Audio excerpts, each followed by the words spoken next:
महमूद अचकजही और सलमान राजा, ये सारे लोग एक साथ थे, 50 लोग थे, मगर हुकूमत ने किसी सूरत भी कोई जगह करने, प्रेस कॉन्फ्रेंस करने की इजाजत ही नहीं दी।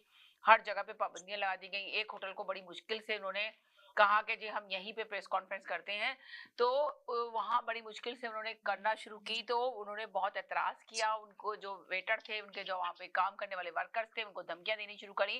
अब आप अंदाजा लगाएं कि 50 लोगों की प्रेस कॉन्फ्रेंस थी, वो कौन सा दहशतगर्दी फैला रहे थे या वो कर रहे थे, उन्होंने तो अपना मौक़िफ़ बयान करा था। तमाम इत्तेहादी जमातें एक साथ मिलकर पाकिस्तान के हालात के बारे में बात करनी थी, पाकिस्तान की बेहतरी के लिए बात करनी थी। तो इसमें क्या खराबी थी? आप लोगों से पूछती हूँ मैं, आप लोग जरूर आके बताएं कि ये हुकूमत को इजाजत देनी चाहिए थी, नहीं देनी चाहिए थी, क्यों नहीं दी, क्या वजह थी, क्या रीजन था, हुकूमत इतना क्यों खौफजदा हो रही थी।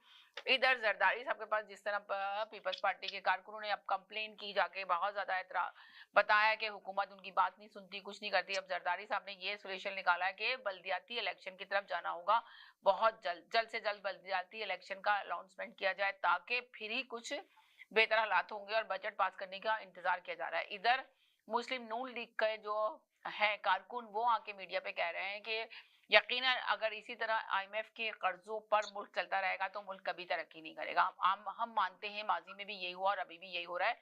अभी सिर्फ इसका ये हल है। मेरी तो वो तो काफी एजेड बंदा था जो बात कर रहा था, उसने कहा मेरी तो सारी जिंदगी ही पॉलिटिक्स में गुजरी है। अब ये हालात हो चुके हैं कि तमाम सियासी जमातों को, जो जैदी भाई अपना बयान देते हैं सेम वही वो दे रहा था न्यूट्रल होकर, हालांकि था मुस्लिम नून लीग का बंदा, मगर लफ्ज व लफ्ज जैदी भाई के अल्फाज वो यूज कर रहा था। तो मैंने कहा जरूर इस बात को भी मेंशन करूंगी। पूरा लफ्ज जैदी भाई की बात कर रहा था, कह रहा था कि सारी जमातों को बैठने की जरूरत है। आप लोग सियासत में ऐसा होता है, माजी में एक दूसरे को बहुत बुरा भला कहते हैं, एक दूसरे के खिलाफ रहते हैं, मगर जब हालात को बेहतर करना होता है तो एक टेबल पे बैठने की जरूरत होती है।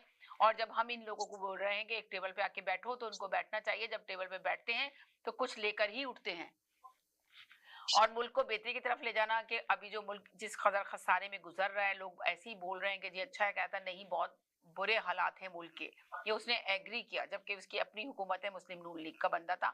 उसने कहा जी हाँ मुल्क के हालात बहुत खराब है, हम सबको एक साथ बैठना चाहिए और उस पर डिस्कशन करना चाहिए। ये हमारा मुल्क है, हमें इसी में रहना है, ये प्यारा मुल्क है, मेरे पास कोई दूसरा पासपोर्ट नहीं है कि मैं आऊं और चला जाऊं। बट ये दूसरे लोग जो आते हैं, बाहर के पासपोर्ट होते हैं, 2 पासपोर्ट लेके बैठे होते हैं, मुल्क तबाही की तरफ जा रहा होता है, पैसा बनाते हैं, निकल जाते हैं। मगर हमें इसी कंट्री में रहना है, हमारे बच्चों को इसी कंट्री में रहना है।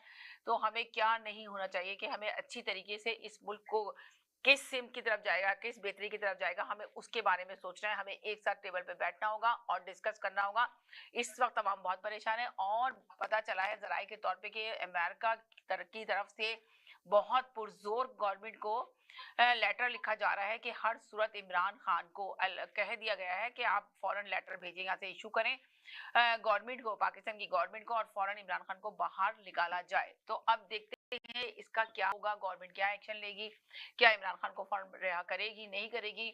ये सारे सवालात हैं जो मैं आपसे पूछना चाह रही हूँ, जवाबात इनके तो आप जरूर दीजिएगा। लोगों ने कहा, एक ने कहा कि अगर नवाज शरीफ के पास इतनी दौलत है, नवाज शरीफ इतनी मोहब्बत करता है मुल्क से, पाकिस्तान से, तो अपने बच्चों को कहे कि अपनी सारी जायदादें जहां जहां बनाई है वहां सब बेचे और बेचने के बाद यहाँ इन्वेस्ट करे पाकिस्तान के अंदर, और अपनी औलादों को पाकिस्तान वापस बुलाए। अगर पाकिस्तान से इतना प्यार और मोहब्बत है तो पाकिस्तान क्यों नहीं तरक्की करेगा? अगर पाकिस्तान में आके इन्वेस्ट करेगा तो क्यों नहीं तरक्की करेगा? तो सबसे पहले नवाज शरीफ को चाहिए ये स्टेप ले। जब लेगा तो पूरी दुनिया में इसकी वाह हो जाएगी। तो आप लोग बताइए कि ये सब चीजों पे मैंने सिर्फ एक खुलासा पेश किया है।